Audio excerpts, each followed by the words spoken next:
سورة الحجر۔ شروع اللہ کا نام لے کر جو بڑا مہربان نہایت رحم والا ہے۔ الف لام را، یہ اللہ کی کتاب اور قرآن روشن کی آیتیں ہیں۔ کسی وقت کافر لوگ آرزو کریں گے کہ اے کاش وہ مسلمان ہوتے۔ اے نبی، ان کو ان کے حال پر رہنے دو کہ کھا پی لیں اور فائدے اٹھا لیں، اور لمبی لمبی آرزویں ان کو دنیا میں مشغول کیے رکھیں۔ آخر کار ان کو اس کا انجام معلوم ہو جائے گا۔ اور ہم نے کوئی بستی ہلاک نہیں کی مگر اس کا وقت مقرر لکھا ہوا تھا۔ کوئی امت اپنی مدت مقررہ سے نہ آگے نکل سکتی ہے اور نہ پیچھے رہ سکتی ہے۔ اور کفار کہتے ہیں کہ اے شخص جس پر نصیحت کی کتاب نازل ہوئی ہے، تو دیوانہ ہے۔ اگر تو سچا ہے تو ہمارے پاس فرشتوں کو کیوں نہیں لے آتا؟ کہہ دو ہم فرشتوں کو نازل نہیں کیا کرتے مگر حق کے ساتھ، اور اس وقت ان کو مہلت نہیں ملے گی۔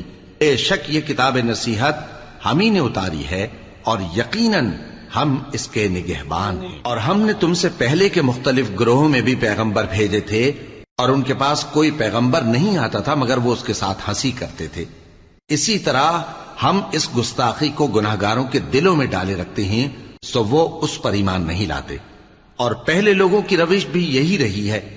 اور اگر ہم آسمان کا کوئی دروازہ ان پر کھول دیں اور وہ اس میں چڑھنے بھی لگیں تو بھی وہ یہی کہیں کہ ہماری آنکھیں باندھ دی گئی ہیں، بلکہ ہم پر جادو کر دیا گیا ہے۔ اور ہم نے آسمان میں برج بنائے ہیں اور دیکھنے والوں کے لیے اس کو سجا دیا ہے، اور ہر شیطان مردود سے اسے محفوظ کر دیا ہے۔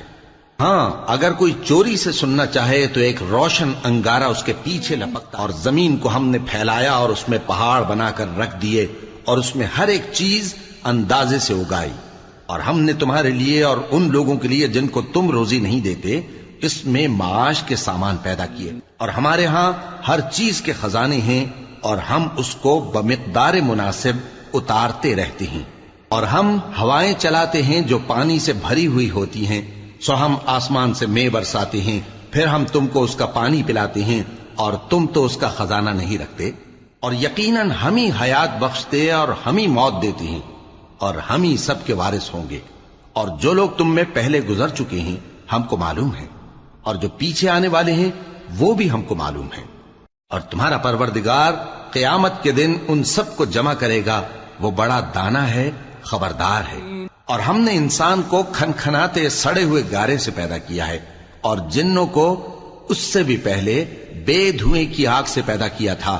اور وہ وقت قابل ذکر ہے جب تمہارے پروردگار نے فرشتوں سے فرمایا تھا کہ میں کھنکھناتے سڑے ہوئے گارے سے بشر بنانے والا ہوں، بس جب میں اس کو درست کر لوں اور اس میں اپنی طرف سے روح پھونک دوں تو اس کے آگے سجدے میں گر پڑنا۔ چنانچہ فرشتے تو سب کے سب سجدے میں گر پڑے مگر شیطان کہ اس نے سجدہ کرنے والوں کے ساتھ ہونے سے انکار کیا۔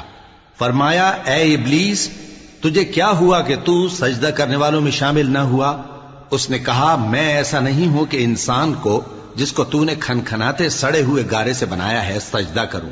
فرمایا یہاں سے نکل جا کہ اب تو مردود ہے، اور تجھ پر قیامت کے دن تک لعنت برسے گی۔ اس نے کہا کہ پروردگار مجھے اس دن تک مہلت دے جب لوگ مرنے کے بعد زندہ کیے جائیں گے۔ فرمایا اچھا، سو تجھے مہلت دی جاتی ہے وقت مقرر یعنی قیامت کے دن تک۔ اس نے کہا کہ پروردگار جیسا تو نے مجھے بھٹکا دیا ہے میں بھی زمین میں لوگوں کے لیے گناہوں کو آراستہ کر کے دکھاؤں گا اور سب کو بہکاؤں گا۔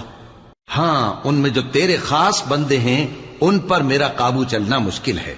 فرمایا کہ مجھ تک پہنچنے کا یہی سیدھا رستہ ہے، جو میرے خاص بندے ہیں ان پر تجھے کچھ قدرت نہیں کہ ان کو گناہ میں ڈال سکے۔ ہاں، بد راہوں میں سے جو تیرے پیچھے چل پڑے، اور ان سب کے وعدے کی جگہ جہنم ہے۔ اس کے 7 دروازے ہیں، ہر ایک دروازے کے لیے ان میں سے الگ الگ حصہ ہے۔ جو متقی ہیں وہ باغوں اور چشموں میں ہوں گے۔ ان سے کہا جائے گا کہ ان میں سلامتی اور امن و اطمینان سے داخل ہو جاؤ، اور ان کے دلوں میں جو کدورت ہوگی ہم اسے نکال دیں گے، گویا بھائی بھائی مسندوں پر ایک دوسرے کے سامنے بیٹھے ہوں۔ نہ ان کو وہاں کوئی تکلیف پہنچے گی اور نہ وہ وہاں سے نکالے جائیں گے۔ اے پیغمبر میرے بندوں کو بتا دو کہ میں بڑا بخشنے والا ہوں، بڑا مہربان ہوں، اور یہ کہ میرا عذاب بھی درد دینے والا عذاب ہے۔ اور ان کو ابراہیم کے مہمانوں کا احوال سنا دو۔ جب وہ ابراہیم کے پاس آئے تو سلام کہا، انہوں نے کہا کہ ہمیں تو تم سے ڈر لگتا ہے۔ مہمانوں نے کہا کہ ڈریے نہیں، ہم آپ کو ایک دانشمند لڑکے کی خوشخبری دیتے ہیں۔ وہ بولے کہ جب مجھے بڑھاپے نے آ پکڑا تو تم خوشخبری دینے لگے، اب کاہے کی خوشخبری دیتے ہو؟ انہوں نے کہا کہ ہم آپ کو سچی خوشخبری دیتے ہیں، سو آپ مایوس نہ ہوں۔ ابراہیم نے کہا کہ اللہ کی رحمت سے مایوس ہونا تو گمراہوں کا کام ہے۔ پھر کہنے لگے کہ فرشتوں، تمہارا اصل کام کیا ہے؟ انہوں نے کہا کہ ہم ایک گناہگار قوم کی طرف بھیجے گئے ہیں کہ اس کو عذاب کریں، مگر لوط کے گھر والے کہ ان سب کو ہم بچا لیں گے، البتہ ان کی بیوی کہ اس کے لیے ہم نے ٹھہرا دیا ہے کہ وہ پیچھے رہ جائے گی۔ پھر جب فرشتے لوط کے گھر آئے تو انہوں نے کہا کہ تم تو ناآشنا سے لوگ ہو۔ وہ بولے کہ نہیں، بلکہ ہم آپ کے پاس وہ چیز لے کر آئے ہیں جس میں لوگ شک کرتے تھے، اور ہم آپ کے پاس یقینی بات لے کر آئے ہیں اور ہم سچ کہتے ہیں۔ تو آپ کچھ رات رہے سے اپنے گھر والوں کو لے نکلیں اور خود ان کے پیچھے چلیں، اور آپ میں سے کوئی شخص پیچھے مڑ کر نہ دیکھے، اور جہاں آپ کو حکم ہو وہاں چلے جائیے۔ اور ہم نے لوط کی طرف وہی بھیجی کہ ان لوگوں کی جڑ صبح ہوتے ہوتے کاٹ دی جائے، اور اہل شہر لوط کے پاس خوش خوش دوڑے آئے۔ لوط نے کہا کہ یہ میرے مہمان ہیں، کہیں ان کے بارے میں مجھے رسوا نہ کرنا، اور اللہ سے ڈرو اور میری بے آبروئی نہ کرو۔ وہ بولے، کیا ہم نے تم کو سارے جہان کی حمایت و طرفداری سے منع نہیں کیا؟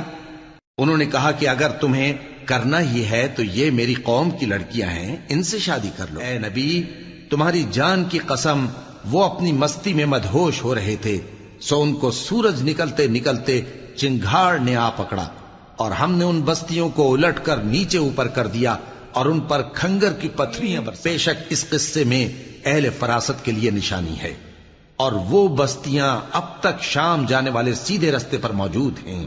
بے شک اس میں ایمان لانے والوں کے لیے بن کے رہنے والے یعنی قوم شعیب کے لوگ بھی گناہگار تھے، تو ہم نے ان سے بھی بدلہ لیا، اور یہ دونوں شہر کھلے رستے پر موجود ہیں۔ اور وادی ہجر کے رہنے والوں نے بھی پیغمبروں کی تکذیب کی، ہم نے ان کو اپنی نشانیاں دی اور وہ ان سے منہ پھیرتے رہے، اور وہ پہاڑوں کو تراش تراش کر گھر بناتے تھے کہ امن و اطمینان سے رہیں گے۔ آخر زوردار آواز نے ان کو صبح ہوتے ہوتے آ پکڑا، اور جو کام وہ کرتے تھے وہ ان کے کچھ بھی کام نہ آئے۔ اور ہم نے آسمانوں اور زمین کو اور جو مخلوقات ان میں ہے سب کو تدبیر کے ساتھ پیدا کیا ہے، اور قیامت تو ضرور آ کر رہے گی، تو تم ان لوگوں سے اچھی طرح سے درگزر کرو۔ کچھ شک نہیں کہ تمہارا پروردگار ہی سب کچھ پیدا کرنے والا ہے، جاننے والا۔ اور ہم نے تم کو 7 آیتیں جو نماز میں دہرا کر پڑھی جاتی ہیں، یعنی سورہ الحمد اور عظمت والا کلام عطا فرمایا ہے۔ ہم نے کفار کی کئی جماعتوں کو جن کو فوائد دنیاوی سے نوازا ہے، تم ان کی طرف رغبت سے آنکھ اٹھا کر نہ دیکھنا، اور نہ ان کے حال پر رنج و غم کرنا، اور مومنوں کے ساتھ تواضع سے پیش آنا، اور کہہ دو کہ میں تو اعلانیہ ڈر سنانے والا، اور ہم ان کفار پر اسی طرح عذاب نازل کریں گے جس طرح ان لوگوں پر نازل کیا جنہوں نے تقسیم کر دیا، یعنی قرآن کو کچھ ماننے اور کچھ نہ ماننے سے ٹکڑے ٹکڑے کر ڈالا۔ سو تمہارے پروردگار کی قسم، ہم ان سے ضرور پرسش کریں گے ان کاموں کی جو وہ کرتے رہے۔ پس جو حکم تم کو اللہ کی طرف سے ملا ہے وہ لوگوں کو بے دھڑک سنا دو، اور مشرکوں کا ذرا خیال نہ کرو۔ ہم تمہیں ان لوگوں کے شر سے بچانے کے لیے کافی ہیں جو تم سے ہنسی کرتے ہیں، جو اللہ کے ساتھ کوئی اور معبود قرار دیتے ہیں، سو ان قریب ان کو ان باتوں کا انجام معلوم ہو جائے گا۔ اور ہم جانتے ہیں کہ ان کی باتوں سے تمہارا دل تنگ ہوتا ہے، تو تم اپنے پروردگار کی تسبیح کہتے اور اس کی خوبیاں بیان کرتے رہو، اور سجدہ کرنے والوں میں سے ہو جاؤ، اور اپنے پروردگار کی عبادت کیے جاؤ یہاں تک کہ تمہاری موت کا وقت آ جائے۔